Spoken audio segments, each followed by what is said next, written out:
Destrava o Cast. E dessa vez estamos voltando aqui diretamente de São Paulo com um conteúdo maravilhoso. E eu quero ir direto ao ponto, recebendo hoje um convidado especial. Batemos um papo antes, conseguimos descobrir algumas façanhas do seu trabalho. E olha só que tema interessante será esse episódio. Entre a vida e o voo. Bastidores de um enfermeiro aéreo. Esse é o caso onde a gente vai bater um papo aqui com ele, Davi Emanuel, que é enfermeiro de voo e atua na Polícia Militar do Estado de São Paulo e tem uma experiência marcante. Davi, muito bem-vindo ao nosso podcast. Obrigado, Gelson. É um privilégio estar aqui com vocês. Boa. E espero compartilhar um pouquinho da vivência. Bom. Até que chegou o dia, não foi, Davi? Foi. A gente tinha conversado já uns 2-3 meses atrás e espero chegou que seja o primeiro de muitos, né? Primeiro de muitos. Detalhe, o Davi, ele tem uma experiência marcante, também está no digital, ele tem um produto no digital, ele tem uma experiência, e aqui eu quero conhecer um pouco da história dele, que com certeza vai inspirar você que nos assiste, inclusive você que tem interesse de repente, fazer uma escolha como essa, de uma profissão onde gera muita adrenalina. Então, de repente, o Davi vai ser uma grande inspiração para você. O tema já diz tudo, né? Entre a vida e o voo, a história, os bastidores de um enfermeiro aéreo. Então, assim, eu fico curioso, porque algumas das histórias eu já tive conhecimento, mas aqui, obviamente, ele vai ter a oportunidade de falar tudo sobre esse tema. Davi, eu queria começar perguntando sobre esse começo seu. Você tomou a decisão e hoje você se formou, tem mais de 10 anos aí de atuação. Mas como tudo começou? Você logo de infância já simpatizava, já sonhava em atuar nessa profissão, ou tinha outro e de repente aconteceu de você escolher essa? Gelson, no começo a gente não imaginava, né? Toda criança tem aquela paixão pela aviação, por ser astronauta, por exercer uma atividade diferenciada. Alguns querem futebol, né? Exato, uns querem ser jogador, né? Não tinha aquela visão que hoje tem já de querer empreender, né, da molecada de hoje, mas tinha vontade de fazer algo diferenciado, gostava muito de artes, e a minha família vinha dessa área da saúde, né? Então eu tive minha avó, que foi da área da saúde, minha avó foi, na época ela era atendente de enfermagem, depois virou auxiliar de enfermagem concursada federal, depois veio a minha mãe na linhagem também de auxiliar técnico, de enfermagem. E eu, no começo, na faculdade, eu fiquei meio em dúvida, não sabia. Já tinha feito auxiliar de enfermagem, fiz bem cedo. Eu me formei no auxiliar de enfermagem, eu não tinha nem 18 anos. Caramba! Então, saúde, essa área da saúde, sempre você simpatizou? Sim, já era um simpatizante. Fui praticamente criado em hospital, né? Filho de mãe solteira. Minha mãe, às vezes, não tinha quem deixar o filho, levava pro hospital e meio que participava do plantão junto com a mãe, visitava minha avó também em outro hospital. E aí já tinha um pouquinho dessa linhagem da enfermagem. Mas na faculdade a gente surgiu um pouquinho de dúvida, porque eu gostava de artes também, então fiquei na dúvida da engenharia e da enfermagem, mas acabei optando pela enfermagem, por já ter feito auxiliar de enfermagem também. Boa. E aí me formei também cedo, mudei para São Paulo.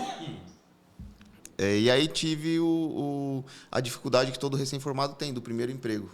Né? Porque você passa na prova, faz o processo seletivo, e aí na hora da entrevista que pega a sua carteira lá que está em branco... Caramba! Aí é difícil passar, e ainda era muito novo, e o enfermeiro ele acaba exercendo um cargo de gerência, né?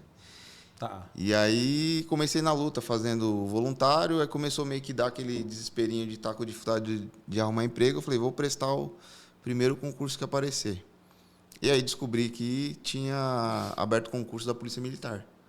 Era um concurso que a inscrição não era tão cara, então eu fiz a inscrição, fui passando. Nesse meio tempo eu comecei a trabalhar como representante comercial.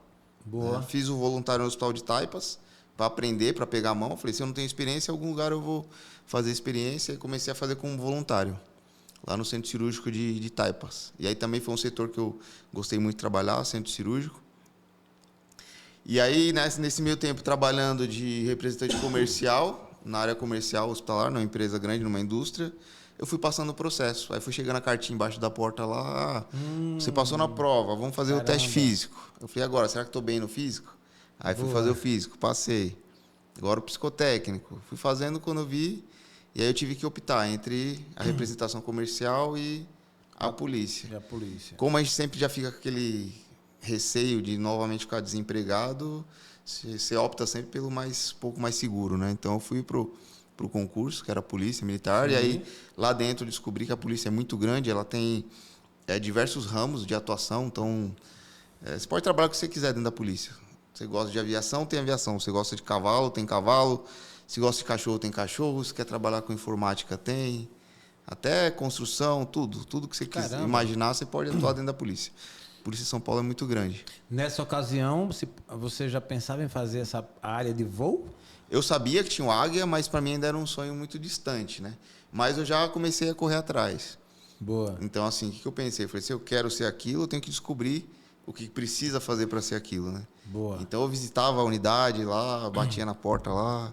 Oi, como que eu faço para ser enfermeiro de voo? Aí vi que tinha um resgate, era um negócio muito que brilhava os olhos, né? Na época até tinha aquele programa Águias da Cidade, tem no YouTube. Sim. E todo mundo gostava e aquilo para mim foi virando um sonho e eu fui atrás. E aí muita oração, né? Eu sou de família evangélica, então sempre pedindo a Deus. Boa, que benção. Toda vez que saiu um edital de transferência, eu ia lá, às vezes não saía, e eu pedindo a Deus, mas eu tinha aquela fé que eu ia conseguir, um momento eu ia conseguir ser transferido para lá. Davi, adrenalina de voar. Eu penso, lógico, eu não tenho experiência, eu já até andei de helicóptero, já fiz alguns voos assim, como passageiro, mas é uma adrenalina muito forte. Quando dá as alturas, as ventanias e tal, eu tenho umas experiências meias amargas em voo de aeronave pequena, monomotor. Então, assim, já tive alguns sustos. E aí a minha pergunta é, você sempre teve essa coragem antes de decidir? Você sempre teve essa disposição? Porque tem que ser corajoso para atuar nessa área. Eu sempre gostei de altura, né? Mas também nunca tinha andado nem de helicóptero. Tá. Já tinha andado de avião, mas de helicóptero não. Meu primeiro voo de helicóptero foi na polícia. No começo daquele medo, né? Mas aí você vai vencendo o medo. Você vai praticando. Tinha muito medo. A gente tem um treinamento lá que é o rapel feito direto da aeronave. Então é um rapel que é feito a 40 metros de altura. Você desce na corda isso. A 40 metros de altura. Tem todo um sistema de ancoragem e aí que você que controla a descida. E aí sempre dá aquele frio na barriga quando você vai entrar no sistema, que é o quê? Você confiar naquela corda e sair da aeronave. Ali é o... Uma vez, Davi, eu estava trabalhando numa indústria e aí a gente, na época, não tinha drone. Então a gente usava helicóptero para fazer fotografias aéreas, né? Então aí a gente contratou uma empresa para fazer as fotos aéreas da indústria e eu decidi subir também na aeronave. E naquela ocasião, quando eu vi, eles tinham tirado as portas. Tirou as duas portas para facilitar o processo do fotógrafo. E eu subi. Cara, que aventura. Foi a primeira vez, aliás. E numa determinada altura, ele esperava meio que a nuvem passar, porque às vezes a nuvem passava ali e fazia sombra no Parque Fabril. E aí dava uma pequena inclinada para o fotógrafo fazer a foto. E eu estava ali na aeronave. Caramba, foi uma experiência e tanto, mas eu confesso que gostei, mas não teria coragem de ser um profissional, como no seu caso, que aí você vai até aqui contar, tem muitas histórias aí. Então, os primeiros dias, as primeiras vezes, muita coragem?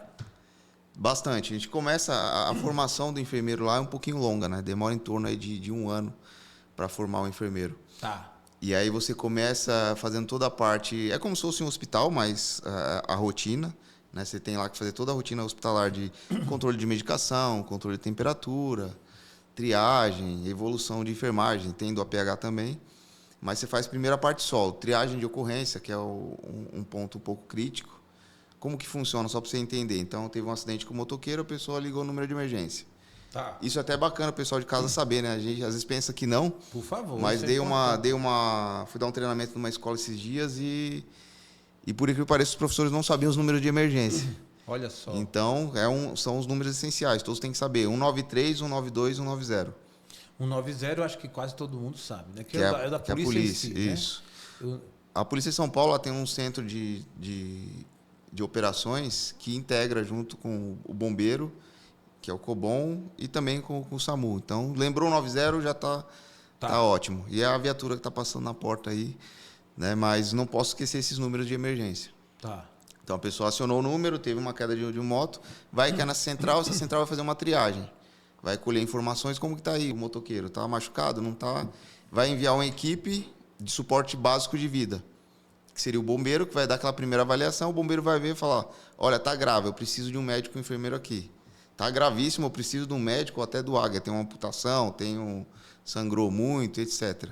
Ou tá longe do hospital. E aí tem essa triagem onde você vai regular. Eu, como enfermeiro no Águia, eu vou estar lá triando, então eu vejo aquela ocorrência cair na tela, já fico atento, já dou o input no médico controlador, falo, tem um acidente assim, tem um capotamento. E aí a gente aciona. Então essa parte da triagem, né? Depois que eu aprendi toda a parte solo, eu começo a voar como enfermeiro, como se fosse, a gente chama o estagiário, como se fosse um saco morto. Vai lá no meio, só olhando o enfermeiro pronto a atuar. Então, inclusive, a primeira ocorrência que eu voei foi um negócio assim, desesperador. Caraca. Porque era uma amputação de perna, o cara estava sentado na muretinha, o caminhão virou e pegou a perna dele.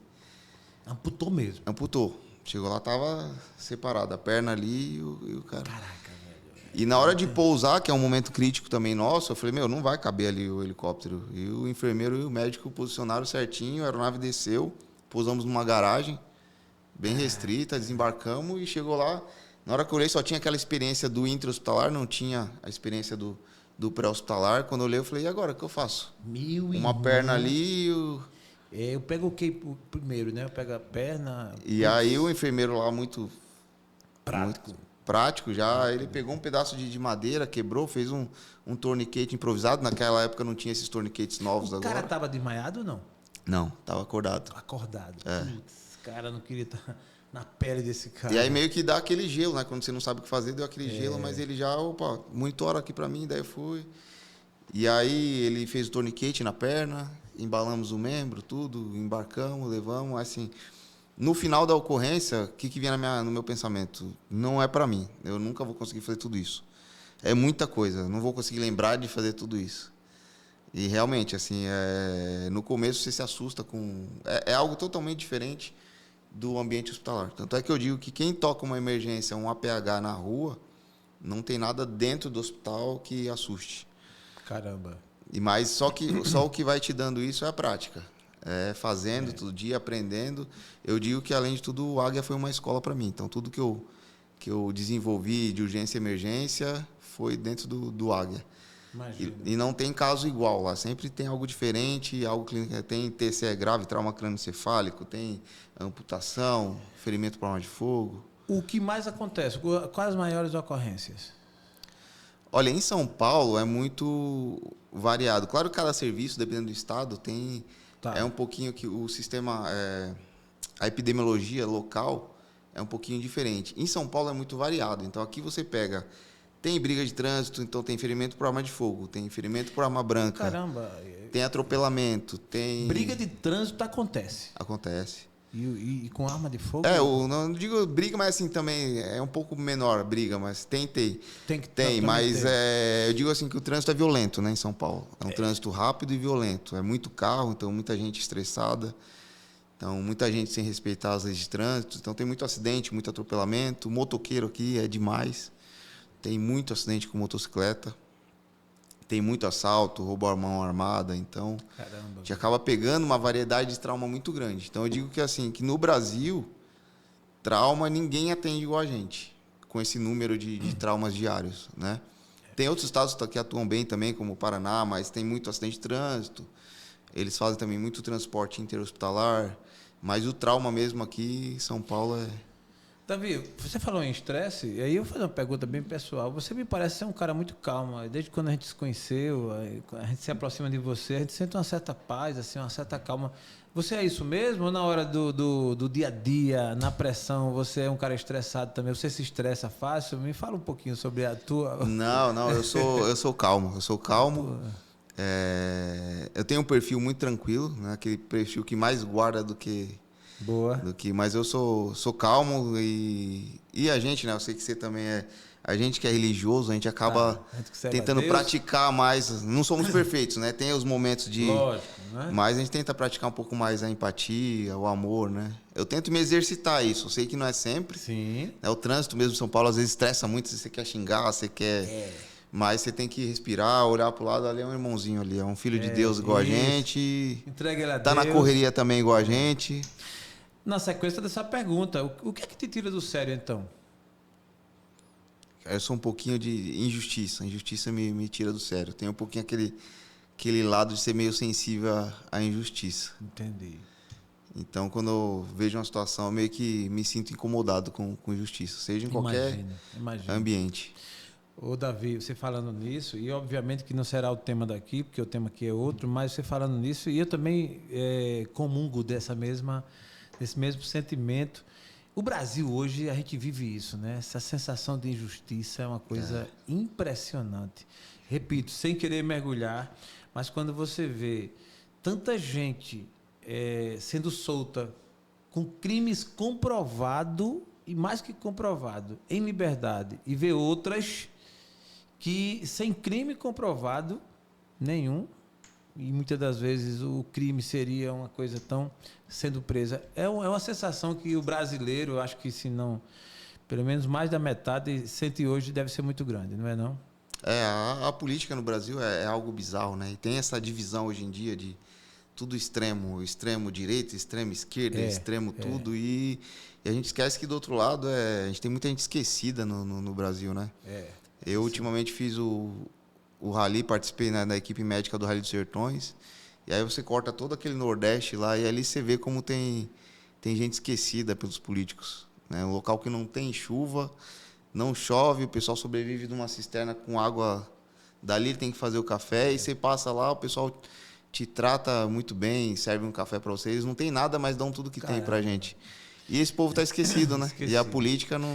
enquanto isso, a panela fervendo em Brasília, o ápice da injustiça, os poderosos brigando, mas usufruindo, curtindo, seja de que lado for, né? De esquerda, de direita, todos eles passando em tese muito bem. E o povo pagando. Caramba. Dito isto, vamos mudar, porque esse assunto, se a gente for entrar, vai longe. Vai longe. É outro tema, né, Davi? Mas ainda sobre as tuas experiências. A experiência mais marcante sua é nessa, que a gente vai falar aí um pouquinho mais sobre as tuas vivências, né, dos casos que você já viu. Mas eu faço uma pergunta, nas entrelinhas em tudo isso. Davi faz o que além dessa atividade que te consome ou consome qualquer pessoa tanto assim? Um esporte, nas horas vagas, um hobby? O que é que o Davi ele faz para desestressar dessa pressão? Assim, o que é que tu curte? Cara, eu gosto muito de esporte, eu gosto de jogar bola, gosto de fazer uma musculaçãozinha, puxar um ferrinho. Fora, né, toda a parte da polícia. Eu gosto de dar aula, então eu já dei aula para comissário de voo, dou alguns treinamentos, alguns cursos de captação para enfermeiros, e também sou desenvolvedor de produto médico hospitalar, né? Então eu tô sempre correndo, sempre fazendo alguma coisa, né? Boa, e diga-se de passagem, o Davi Emanuel, ele está no digital, ele tem uma página, né, está no Instagram, inclusive com mais de 400 horas de voo, ele cita aqui, inclusive também desenvolve produtos médicos, daqui a pouquinho você vai falar um pouquinho sobre essa experiência, e como você bem colocou, gosta de dar aula, de ensinar as pessoas, né? E eu quero deixar você bem à vontade aqui para trazer os seus insights, né, das suas aulas ou do seu trabalho, daquilo que você faz, né? Você decidiu entrar no digital, falar um pouquinho do digital, porque é uma área que eu também gosto, e você decidiu em que momento da sua história? Foi acumulando experiência e disse, espera aí, eu vou também compartilhar essas experiências. Como foi? Assim, Gelson, eu sempre fui entusiasta do digital, né? Do marketing em si, de mostrar o que é bom. Sempre pensei que... Mas a gente vê que essa barreira do digital foi vencida há pouco tempo, né? Sempre tinha aquela restrição igual o pessoal às vezes me cobra muito, igual fala, por que você não posta sua rotina, não mostra... Eu comecei há muito tempo no digital, você fala, mas começou muito tempo, só tem 8.000, eu não posto muita coisa, porque também eu atuo num ambiente fardado, então tenho que ter cuidado com o que eu posto. Quando você coloca a farda, você está representando o Estado, está representando 100 mil homens, então eu não posso expor minha opinião, então fica difícil eu postar algo e dar minha opinião quando eu estou fardado. Não posso ter religião, time fardado. Estou representando 100 mil homens. Não posso discutir essas coisas nem expor esse tipo de opinião. Boa. Então acaba não dando muito para... Não, mas o digital eu sempre gostei. Cara, que foto massa você postou aqui nos seus stories. Essa foto foi de onde? Foi recente, foi um curso que nós fizemos com o Seconsok, que é o Centro de Comunicação Social da Polícia. Cara, que massa. É um curso de Media Training, né? Aí eu recomendo, se você não segue ele ainda, vai lá no @enfermeiro de voo.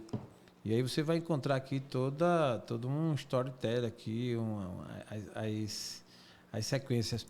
Davi, você como enfermeiro de voo, você também teve outras experiências, de repente uma missão à parte, porque você tem a rotina, mas geralmente a corporação designa, ou então em algum momento você participa de outra operação.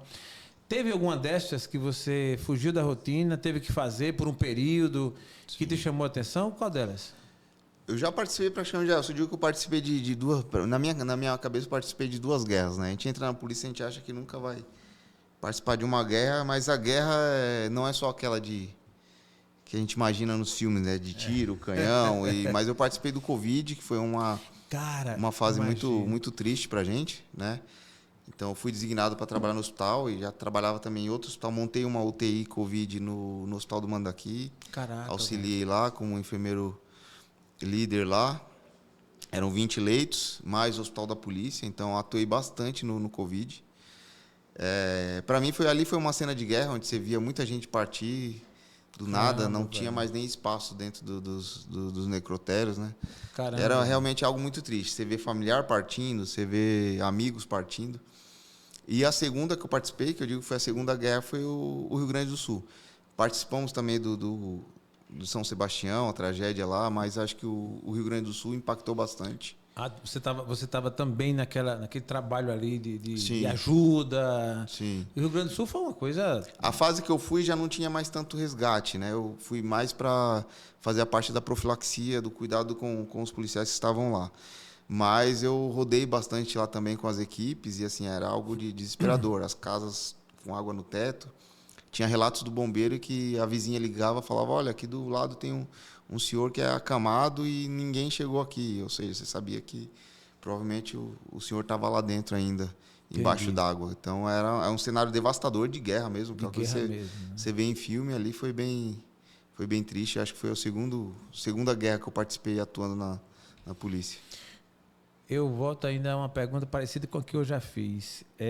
Num caso como esse, né, de uma situação de guerra, eu sou um cara emocional, então eu tenho facilidade de chorar, enfim, um negócio desse, e às vezes pela própria televisão, sem ser ao vivo, já me emociona, me tira o fôlego. No pleno exercício da atividade, como é o seu caso, você vendo lá muita gente, pessoas que não conseguiram sobreviver e tal... Davi, nessa hora, se segura, você ali se posiciona como um profissional, ou também tem alguns momentos de baque que você chora, que você desaba, que você se desestabiliza emocionalmente? Como é que você faz para ter esse controle? É curioso para mim essa informação. Cada profissional acho que tem o seu ponto fraco, né? O que mexe mais o seu emocional de acordo com as suas vivências. Sim. Eu, no meu caso, uma coisa que me pega muito, que me tira um pouquinho que consegue tirar um pouquinho a minha frieza do atendimento é criança. Então, quando atendo criança, é algo que mexe. Então, tem situações boas, situações ruins. Imagina. Com criança. Não é a minha vítima favorita de atender, né? Criança sempre é um desafio para o atendimento. Mas já teve fatos tristes que atendi de criança vítima de incêndio, né? Criança sozinha em casa, 2 irmãos, e a casa pegou fogo, o guarda-roupa caiu na saída, e era um menininho pequenininho, mais ou menos do tamanho do meu filho, e aquilo me emocionava muito, e eu até quis assumir a ressuscitação dele para querer fazer bem feito aquela ressuscitação, e me dava, eu orava, de verdade, eu orava em cima da criança pedindo para Deus trazer de volta. Né? Porque quem tem filho sente isso na pele. Porque fala, é uma criança, é um ser inocente, é um anjinho de Deus que está lá, que não tem um ser brabo, puro, e porque partindo tão cedo. Né? E fora que você sabe que tem os pais lá. E eu pedia muito a Deus, e aí mais desesperador ainda que foi a gente deslocando de lá, deu para ouvir o grito da mãe. Aquilo para mim foi algo que deu dentro do coração escutar o grito daquela mãe. Então mexe bastante, é algo que, nossa, Ele escapou nesse caso, me tira não, do né? sério. Não, esse infelizmente não. Já teve outros que você pega que são um pouquinho mais... Casos que... Um pouquinho mais... Chega até a ser um pouco engraçado, né? Embora a criança tá machucada. Eu lembro que eu peguei uma criança atropelada e ele tava lá chorando, tudo, mas até é normal. Tava bonzinho, já tinha medicado. E aí, do nada, ele interrompeu o choro, levantou a cabeça, olhou assim e falou: "Você é polícia?" Aí, na hora me deu vontade de rir, acho que ele gostava de polícia, ele levantou e falou: "O senhor é polícia?" Que onda, E aí velho. parece até que na hora Né? que ele esqueceu que tava Entendi, machucadinho ali, tá mas machucado. tava bem. Recentemente teve um menino de 10 anos que nós atendemos atropelado por moto, mas graças a Deus ele ficou bem, a gente teve um feedback positivo, acabou encontrando amigos em comuns e falou: "Ó, o menino lá, ele era do Mato Grosso, inclusive, tá bem, se recuperou bem e quer fazer uma visita." Então isso é gratificante, isso deixa a gente feliz. Quando a gente atende uma criança e vê que obteve sucesso no atendimento. Não, e para uma criança, um policial, né, uma situação como essa, que ele termina sendo salvo, é óbvio que na mente dele ele encontrou um super-herói, né? Assim, no imaginário dele, ele cresce com isso aí, imagino, né? Não é assim que funciona? Eles gostam, acho que toda criança gosta de polícia. A polícia, falando em polícia, é um desafio ser policial no Brasil, eu penso, né? Porque você tem uma série de regras, parte da população vê com bons olhos, outras não. E se você cai numa situação, em uma cidade grande como São Paulo, de um possível assalto, alguma coisa, você sendo policial, você é mais desafiador, porque geralmente o infrator, o criminoso, ele não gosta muito de polícia. Eu acho que é quem não gosta de polícia, né? Como é que você vê isso? Você já se viu em alguma situação vexatória por ser policial, ou você sempre teve trânsito livre, ou algumas vezes você precisou... Tem histórias por aí que diz que o cara não pode estender nem a farda lá fora, porque se estender... Eu não sei se aqui em São Paulo, se você já viu isso ou viveu isso. Ser policial para você em São Paulo e no Brasil? Olha, a gente evita se expor, né? Porque realmente a gente sabe que o criminoso ele não gosta da polícia.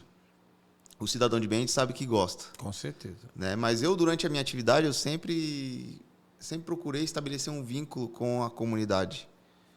Né? De não só passar com aquela cara de bravo, não. Então eu passava lá com a viatura, eu via, trabalhei 2 anos na rua, então você passava, você via aquela molecadinha tensa. Eu até brincava, olhava, sorria, falava: "Ei, cachoeira!" Boa. Cumprimentava, e eles davam risada, tal. Então, assim, a gente tem que ter...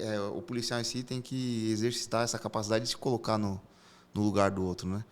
Claro que é difícil quando o adolescente ele já está no meio do crime. Ali você percebe, já está com a cabeça já envolvida pelo crime. Ele já formou aquela opinião de que o crime é bom. É difícil você tirar daquela situação. A gente fala até que para tirar ali só Deus. Né? Mas o adolescente sem informação, a polícia tem que abraçar. Por isso que a polícia tem projetos importantes, como o ProERD, né, a ronda escolar, para mostrar que a polícia ali não está ali para fazer mal, está ali para defender. Tá? Que o policial, se uma casa pegar fogo, ele vai entrar, se uma criança engasgar, ele vai estar lá para desengasgar. O policial está para atender a população, está para ajudar. Tá? Então, assim, se a gente tem que suspeitar de alguém que não gosta da polícia, por que não gostar da polícia? Conheça a polícia. Não existe a polícia não aborda por cor da pele, por religião, por nada. Polícia aborda por fundada suspeita. E outra, se você foi abordado e você não está devendo nada, não tem por que temer. Seja educado, que eu tenho certeza que o policial será educado igual com você. Pedir documento, dá. Então tem gente que às vezes foge da polícia porque está com o documento atrasado. Errado. Chega, conversa. Com certeza. Expõe, fala: "Ó, meu documento está atrasado, estou trabalhando, expõe, com certeza o que o policial puder te orientar ou te ajudar, vai ajudar. Acontece isso. Mas o pessoal prefere fugir, ser tratado como criminoso, desrespeitar a polícia. E aí o nosso país acaba tolerando esse tipo de coisa, né? Mas a polícia está para ajudar, a gente tem que ter isso na mente. Hoje eu bati um papo com uma pessoa que ele é do digital, ele faz alguns projetos, ele está fazendo um projeto para o Ministério Público, que é exatamente de conscientização para a sociedade a denunciar policiais que cometem maus tratos. Ele me mostrou algumas peças lá e tem um índice enorme de policiais O segundo foi informado com QR Code e tudo. Isso é aqui em São Paulo, na Grande São Paulo. Para que as pessoas, quando forem maltratados por algum policial, se denunciar. É uma coisa muito confusa isso, porque eu particularmente sei que a maioria dos policiais, e eu vejo a polícia com muito bons olhos, e sei que eles estão ali para prestar um serviço, para ajudar, mas tem alguns, ou de repente, tem coisas meio que esquisitas, né, nessa situação.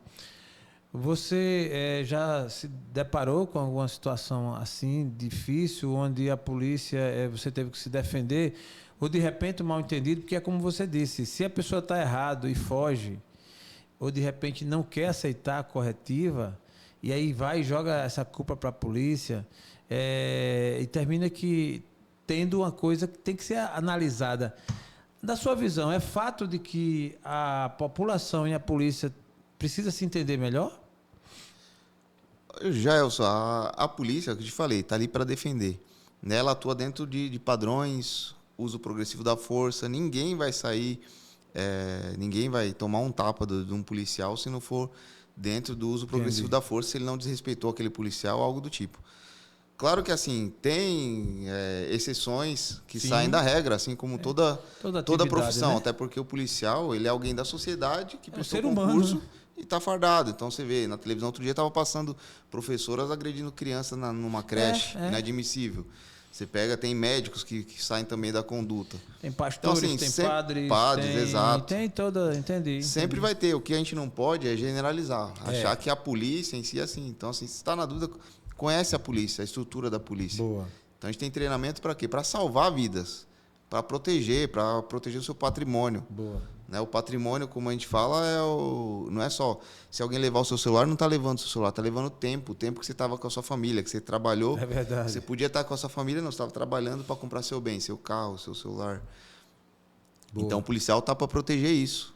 Tá? Então, assim, eu acredito que a grande maioria da população não tem problema com a polícia. Eu também penso assim. São pessoas direitas, que fazem as coisas e querem trabalhar para ter, né? Não querem as coisas fáceis, né? Vai ter problema quem quer as coisas fáceis. Né? Quem pré-julga o outro. Que aquele cara ali é rico, é playboy, tem que pegar as coisas dele. Não, você não sabe a história dele. Quem que trabalhou para ele ser rico hoje? Se foi o avô dele, se foi o pai dele? Sim, alguém trabalhou mesmo, ali, né? Tudo né? Trabalho é energia. Trabalho é isso. Muito bom.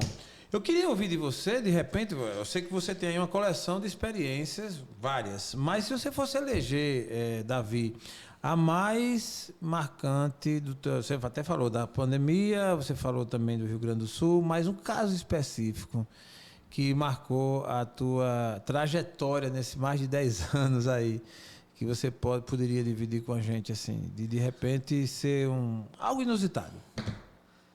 Gelson, como eu te falei, eu tenho praticamente umas 400 horas de voo. Caraca. Velho. São muitas ocorrências, né? Pra você ter ideia aí, uma ocorrência, cada perna de ocorrência dá uns 10 minutos. Então, dá quase 200, dá mais de 200 ocorrências. Caraca, velho.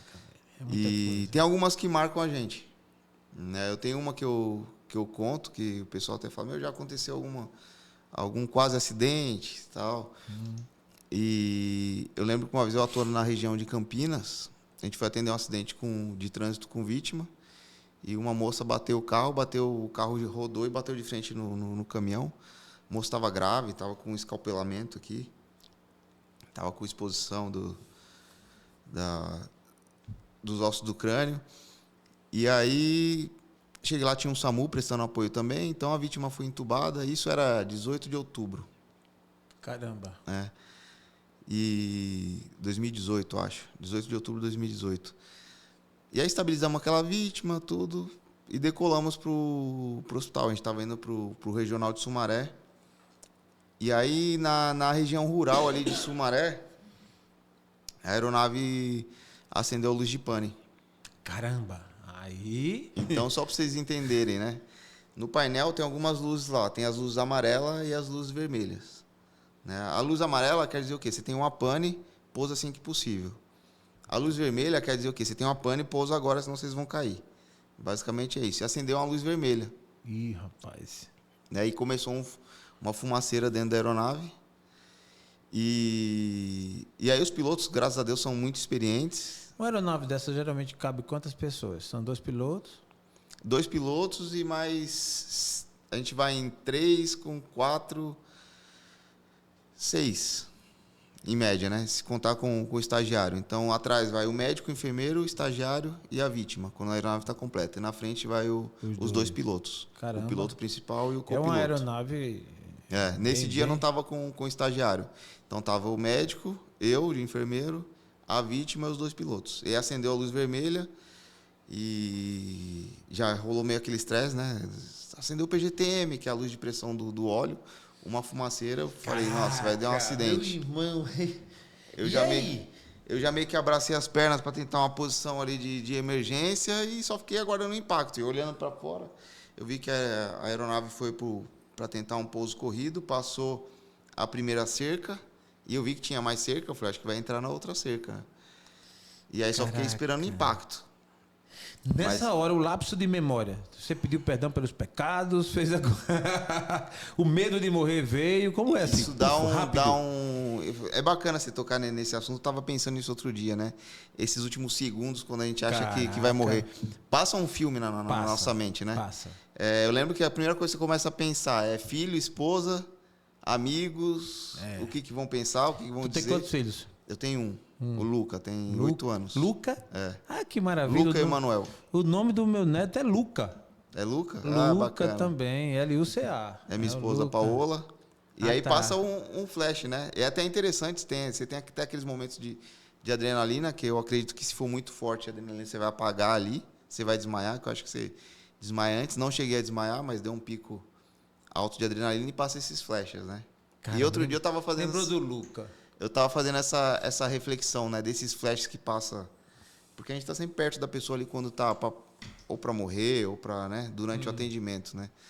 Normalmente vai salvar, mas a gente tá ali perto, a pessoa pode falecer e deve passar esses últimos segundos, né? E outro dia eu tava fazendo essa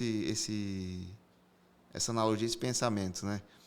Passa esse segundo na nossa mente, agora imagina se for no dia final, se Deus chamar a gente e falar assim, ô Jael, senta aqui, vamos assistir o filme da sua vida aí? Ô, rapaz. E até uma reflexão que a gente leva o pessoal de casa, né? Falar, se Deus te chamar aí pra assistir o filme da sua vida aí, como que tá como tá sendo contada a sua história?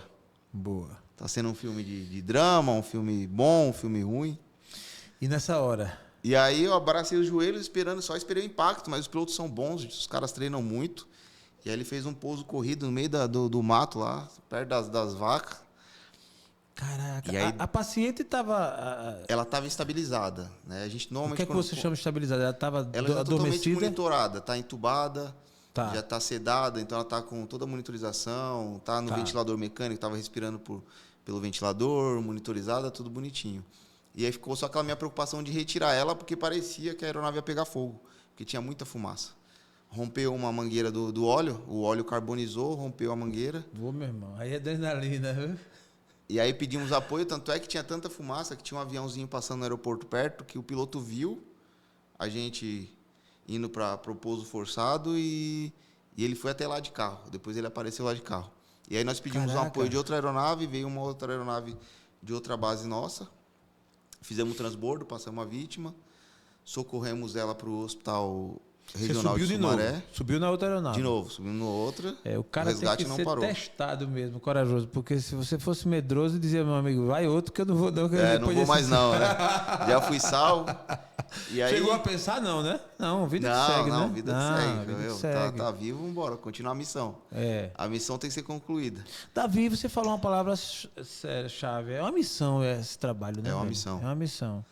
É gratificante. E aí só... Finalizando essa história, ela chegou lá no hospital de Sumaré, ela foi atendida, tinha um médico já que voou com a gente, trabalhava no hospital lá, atendeu bem, um excelente médico. E ela recebeu alta, depois nós descobrimos que ela era médica também, a vítima era uma médica, anestesista, lá acho que do Hospital Ouro Verde, do interior, e o esposo dela é um pastor. Caramba. E a gente até briga, falou, a morte estava querendo te levar de qualquer jeito, hein? Porque tentou no acidente. E ela ficou bem, teve filho. E aí depois o que eu notei? Que era 18 de outubro, dia do médico. Caramba. Nós resgatamos uma médica no... Olha só, pô, dia do médico, ela era médica, e aí, né, toda uma situação, e foi 2 salvamentos, né, porque ela foi salva 2 vezes. 2 vezes. Né? Foi. E aí teve outro dia também que resgatamos um motociclista, que se perdeu numa curva no interior, aquelas motos grandes de speed. E eu cheguei em casa, eu tenho uns amigos motociclistas, pessoal, parabéns, dia do motociclista. Eu falei, caramba, dia do médico, socorri o médico. Dia do motociclista, foi dia do enfermeiro, eu não vou sair de casa. Né? Para não correr o risco. É verdade. Mas, gostei dessa.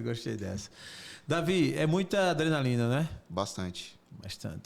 Você teve outras experiências também corriqueiras de atuação. Eu lembro, inclusive, que o Brasil todo assistiu um play que é muito conhecido, o Pablo Marçal, que foi, inclusive, candidato a prefeito aqui de São Paulo. Eu lembro muito bem, isso foi um passado recente. E você esteve próximo dele, você trabalhou ali com ele, ou seja, ou o conhece. Pode falar um pouquinho dessa trajetória aí, você junto, conhecendo o trabalho como ele? Porque eu falo ele porque ele tem uma personalidade muito forte, né? Muita gente conhece. Aliás, eu penso que hoje o Brasil todo conhece ele, né? Ele é amado e odiado, e aí é normal por conta do cara que toma uma posição. Você esteve próximo a ele. Algumas experiências assim que você, ao conviver, ao ver o dia a dia de uma pessoa tão conhecida, tão importante? O Pablo hoje no marketing, ele para mim acho que é a referência, sempre foi. Eu sempre tive essa admiração. Sim. Pelas palestras dele e ele me acendeu algo em mim que eu nunca tinha alcançado nem em algumas religiões que eu frequentei, que era o quê? Que mostrar que você poderia ser próspero e estar junto de Deus. Sim. Então a gente às vezes tem aquele mito de que não, que o crente ele tá ali só para sofrer, só para ou fica com aquela frase na mente de que mais fácil passar um camelo no fundo da agulha do que um rico entrar no reino dos céus, e as pessoas desturpam essa mensagem, né? Sim. E aí ele passa bem essa mensagem de que não, você consegue prosperar. Você quer esperar a Deus como? Prosperando ou passando necessidade? E a gente sabe que nosso Deus é um Deus de abundância, né? Perfeito. Então ele abriu muitos olhos as palestras dele, então sempre quis estar... E aí a gente tem um amigo em comum, e aí ele me conectou com o Pablo, comecei a participar de palestras, e aí acompanhei ele durante todas as eleições. Boa. Meio que fiquei junto com a equipe dele. E, assim, são pessoas que você aprende muito. Tanto a equipe dele, toda, ele mesmo, é um cara que, às vezes, a pessoa, ele dá às vezes, dá uma exageradinha no storytelling, o pessoal acha que ele mente. Não, mas ele não mente. É uma boa pessoa, é um pai que realmente ele treina os filhos dele. Eu acompanhei ele treinando os filhos dele. Você fala, é mentira, não. Aí o pessoal fala, é mentira, ele não pilota, ele é piloto. Então, assim, a maneira dele, às vezes, de contar o storytelling é um pouco exagerado, mas ele não mente, ele conta realmente os fatos. Você me fez lembrar um dos fatos que ele conta e que isso ficou conhecido no Brasil todo, né? Que ele estava numa dos seus voos, a aeronave foi como quem começou a dar um pane, não sei se ligou a luz amarela, enfim, e que ele disse para o piloto, fique calmo que eu estou aqui e tal. Aquilo ali virou um fato, virou assim. Um meme, né? Um meme, né? E todo mundo ficava, caramba, esse cara é muito bom, porque ele orientou o piloto, tal. Como você acompanhou ele de perto, essa história, como é que você enxerga essa história? Ele orientou o piloto, você conhecia o piloto? Então, assim, como é mesmo essa história que ele tanto conta aí? Olha, eu não estava nesse fato, mas assim, o piloto dele é bom, ótimo piloto, eu conheço os pilotos dele. Né? Mas às vezes isso pode ter acontecido, às vezes é o emocional mesmo na hora, né? Às vezes surge a preocupação do piloto e ele fala, não, calma, igual eu te falei, não é difícil você identificar uma pane na aeronave. Então, assim, ele falar que viu a pane, pode ter acontecido mesmo, de identificar a pane. Quem vê a luz primeiro acesa ali, identificou a pane, né? Quem notar algo diferente, outro ele conhece, a aeronave é dele, ele conhece se tem pode conhecer até pelo barulho, às vezes tem uma pane na aeronave. E aí manter a calma vai de cada um. Não sei se ele chegou a falar, calma que eu tô aqui, não se desespera, eu vou... Né? Mas aí tem a maneira de interpretar, né? De contar a história, de interpretar, né? Aquilo ali ficou muito interessante, o Brasil todo conhecia, né? Conheceu, aliás, essa história e muita gente levou muito pelo lado da graça, enfim. Que ele é ousado, é fato. Isso aí é Ele fato, né? Eu me lembrei, Davi, eu acompanhei também, eu gosto de política, não de participar ativamente, mas de acompanhar, principalmente na época da eleição, aqueles debates que ele entrava e ele era muito efusivo, né? Sim. Aquela história da cadeirada lá do Datena. Tu estava por perto, curiosidade, você estava por perto naquele dia, você chegou a acompanhar, porque foi um dia marcante aí, todo mundo, o Brasil todo parou, né? A cadeirada do Datena, a cadeirada que o Pablo levou e tal. Tu estava por perto? Tava. Essas eleições foi meio que foi tornando, parecia uma disputa de futebol, né? Parecia uma briga de torcida. Porque até era um fato interessante que às vezes você estava acompanhando ele, você achava que no debate estava ruim pro lado dele e do nada a coisa virava. A gente falava, não é possível, cara. Igual teve o primeiro fato lá que foi da carteira de trabalho que ele tirou lá e viralizou. Então as coisas foram viralizando pro lado dele, virando pro lado dele.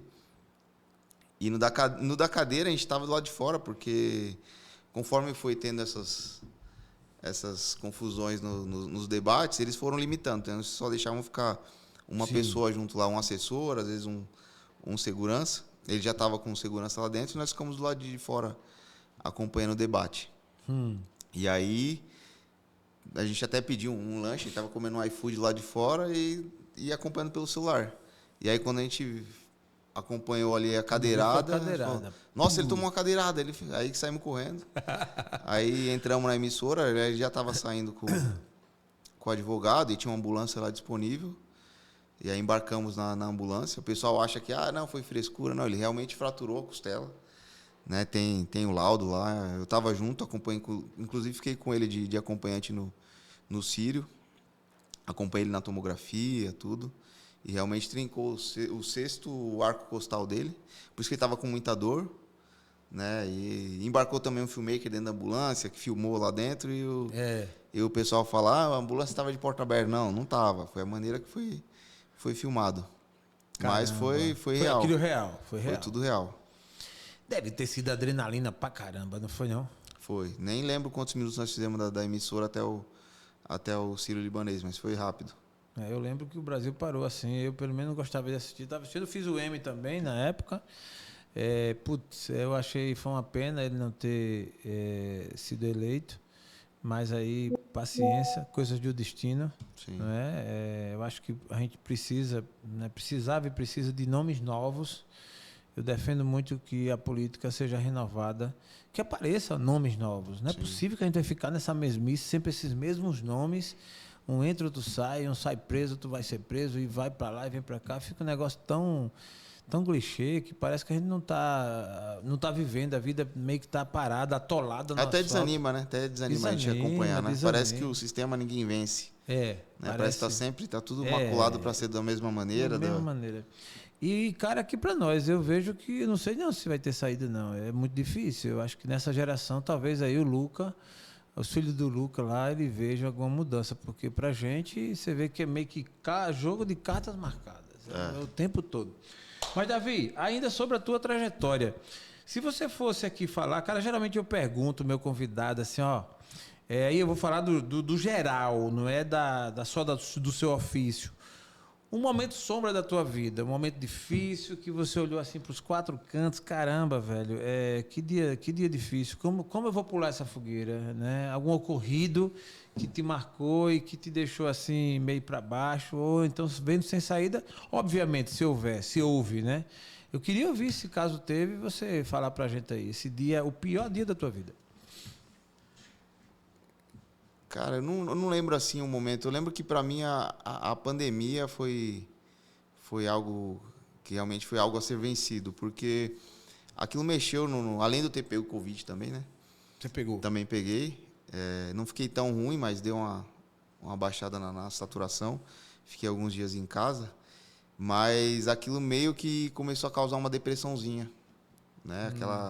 Aquela tristeza e a gente meio que imagina que eu exercia a atividade que eu gostava muito, top, de voar, e aí fiquei preso em 2 hospitais, trabalhando todo dia, só vendo gente morrer, e treinando equipe, e um ambiente pesado, realmente, né? E tinha aquela angústia nossa, né, de não sair de casa, de tudo controlado, de incerteza no futuro. E aqueles boatos se vacina é bom, se não é. Então, aquele foi um momento que a gente ficou meio perdido na vida, sem saber para onde, Entendi. para onde ir. Acho que da minha vida foi dos piores. Né? E perder também alguns entes da família. Foi bem triste. Que foi na pandemia. Pergunta na ordem inversa. Pior dia da sua vida. Agora eu quero ouvir o melhor. Qual é o dia que você, assim...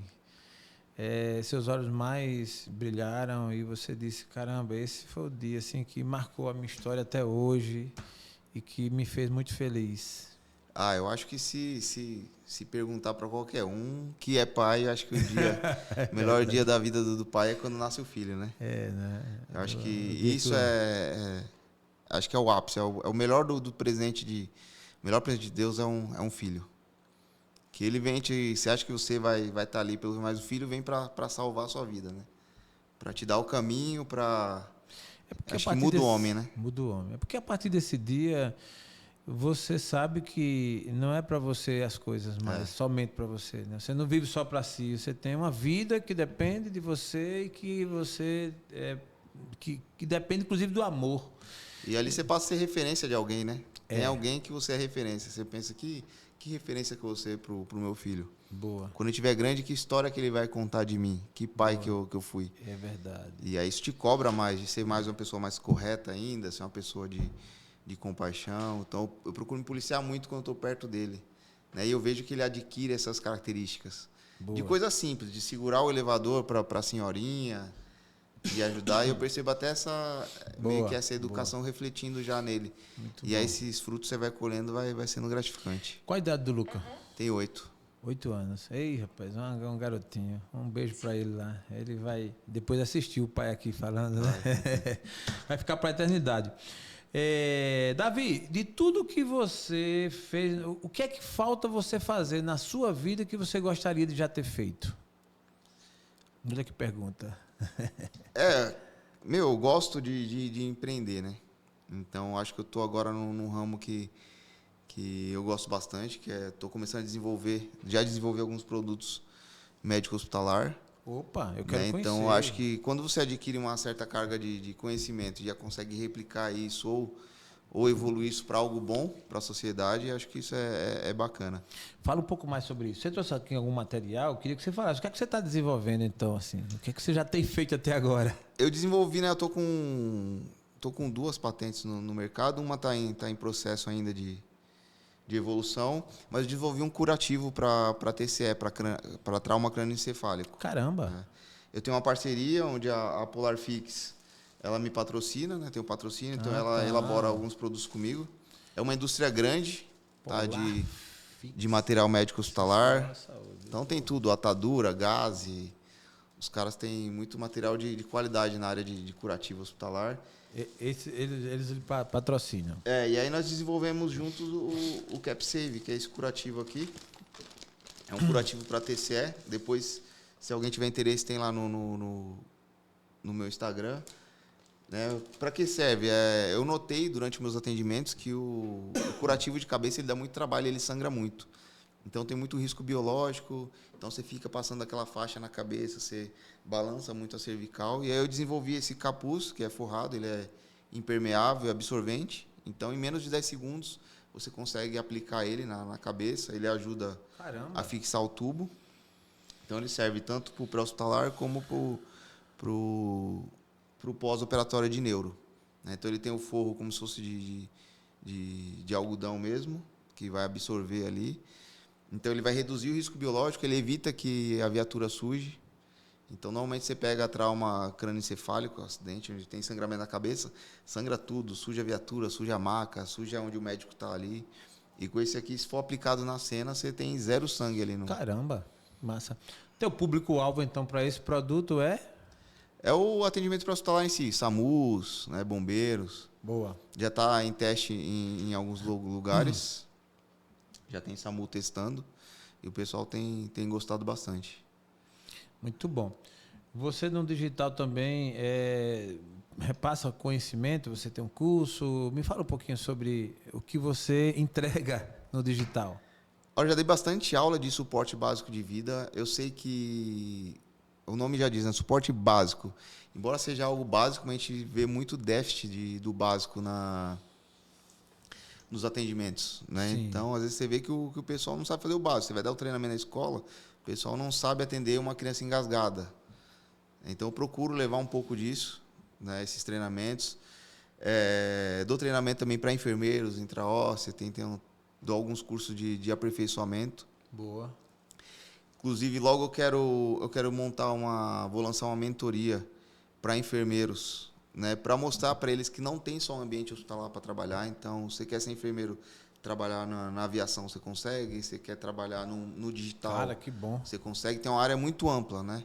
Então, vou fazer uma mentoria que eu vou mostrar isso. Então, quem visitar essa mentoria já vai sair com habilidades daqui pronto para exercer.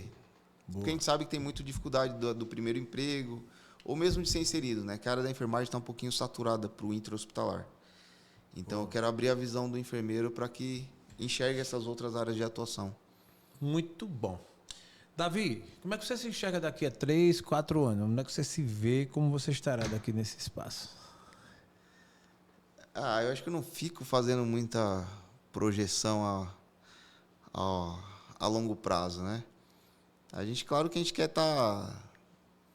eu, como missão de vida, eu quero levar o ensino para muita gente, né? Quero também trabalhar na obra, né? Ajudar a levar o evangelho também. Quero viajar o mundo, né? Eu acho que isso é bacana, você conhecer outras culturas.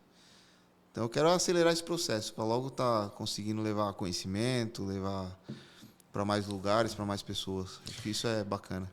Eu sinto que você precisa, e aí eu vou jogar no ar e eu lhe ouvir também, montar o seu próprio podcast.